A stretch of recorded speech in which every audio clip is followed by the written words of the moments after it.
Aloha y'all, Daniel Aaron here, your guide to vibrant living. And as we dive deeper into this month's theme of transformation, question: what is the biggest area of transformation in your life? I know I've asked this before. And secondary question: what has parenting meant to you, if you're a parent, in terms of your own personal evolution? And if you're not a parent, what do you guess? What do you observe in your friends with children? Now, I maintain that parenting is one of the greatest spiritual paths, that and business, because when we are parenting, someone is dependent on us. Not only on what we say, what we do, providing, but also they're modeling us. So what we're doing, we are conveying to them, that's how we do things, for better or worse. Put some pressure on, if you know what I mean. Now, personally, I love parenting for so many reasons, right? Because it's helped me to open my heart, to look at myself anew, to have the joy, the fulfillment of caring for somebody and loving them and really digging deeper and deeper and deeper to find what's going to be best for them. How can I care for them better? How can I love them better? Now, the one that's come for me recently with my daughter, she's 15 years old and just entering the realm of dating. And I'm going to be respectful of her privacy here and just let you know how this process has been for me. Some years ago, I read I didn't read. I have read, yes, years ago I read, but I watched. I wasn't watching. Thank you for bearing with me. I was making a film on consciousness, on evolution, on transformation. And as part of this film project, I got to interview a bunch of quote unquote enlightened teachers. And I was far from parenting at that point in my life, yet for some reason, when I got through with the main questions, I asked every one of them, what is most important when it comes to conscious parenting? Each one of them had the exact same answer. No kidding. They said some version of working on yourself, right? Your own evolution, your own transformation, looking at your blind spots, looking at your shadows, right? Freeing yourself of past limitations, of beliefs that don't support you.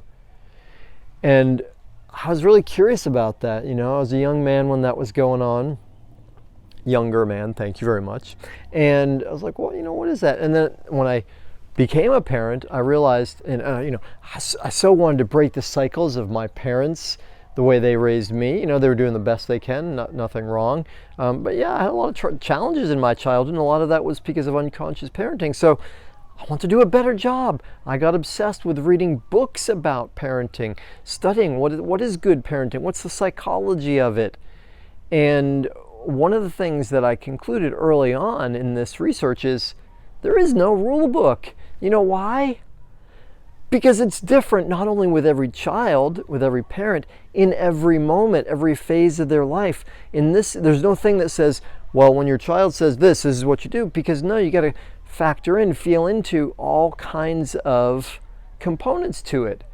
And so for me recently with my daughter saying, I want to do this, we'll just say in the realm of dating, I had to reflect and say, well, what's my highest service here? Do I allow that?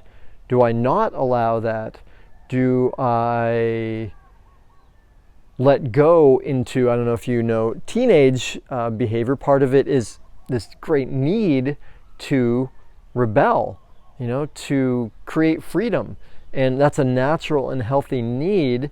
And so they're pushing against boundaries, wanting more and more autonomy. And that's beautiful. At the same time, they're still discovering how to make safe and wise choices. So for us as parents, it's I want to give more and more freedom and have enough boundaries that there's the best chance for learning the lessons needed safely. Put it that way. So it's really easy as a parent of a teenager it would be easy anyway to say, okay, go ahead. To just let go, because there's so much resistance and it's tiring, so much pushing against. At the same time, we know, the research is super clear, children do best when they have parents that are A, involved, and B, providing some boundaries. Now, that doesn't mean being a helicopter parent and restricting every move. That's not healthy and doesn't work. That just means they're going to find a way to do it. It means connecting emotionally, understanding what their desires are, what their needs are, and then working together to find a way to fulfill it with boundaries that are reasonable, that are helpful. So the situation for me, and pardon me, I'm having a challenging time respecting privacy and also sharing with you in a way that's vulnerable, is, hey, yeah, my daughter wanted to go out with this boy. I hadn't met him. She'd only met him once. She wanted to have a quote-unquote date and spend time alone with him. Well, it took me some days of processing it, speaking with friends, saying, what are the factors here? What could happen?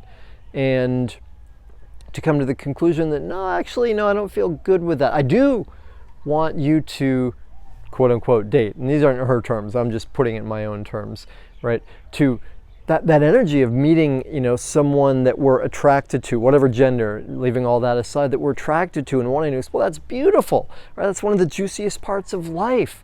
I support that. And, right, it takes a while to get to know somebody, right? The boy in this case might be of incredibly good character, super respectful to girls. Awesome. Probably so, because I know my daughter's got good taste. She's got a good barometer of people.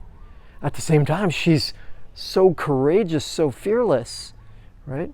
So, balancing it out, ended up coming to the conclusion, yeah, you can spend time with him, and let's take it step by step toward a one-on-one with nobody else around kind of interaction. Was not an easy process, let me tell you. Several days, several conversations with her, which you could call, arguments. And a lot of searching within myself to say, what can I offer that will be the best here, right? And staying with the love, the empathy, doing my best to keep the connection strong, even while not giving everything the way she wanted it. That's what I got for you. Such an incredible process, parenting, because it forces us to keep growing, if we're doing it consciously. And there's a blessing in knowing that we can't do it perfectly. As I've said for many years, it's not a question of are we going to mess our children up? It's just a question of in what ways. So taking that pressure off, we just do the best we can to be our best self and to learn along the way with them. All right, what's your experience with parenting as a spiritual path leading to transformation? Is this useful? Do you think I'm crazy? What would you have done? These are my questions for you. Y'all, thanks so much for tuning in. If it's useful, please pass it on, share, like, subscribe. Let's create more vibrancy, especially in the world of parenting. Thanks. Aloha.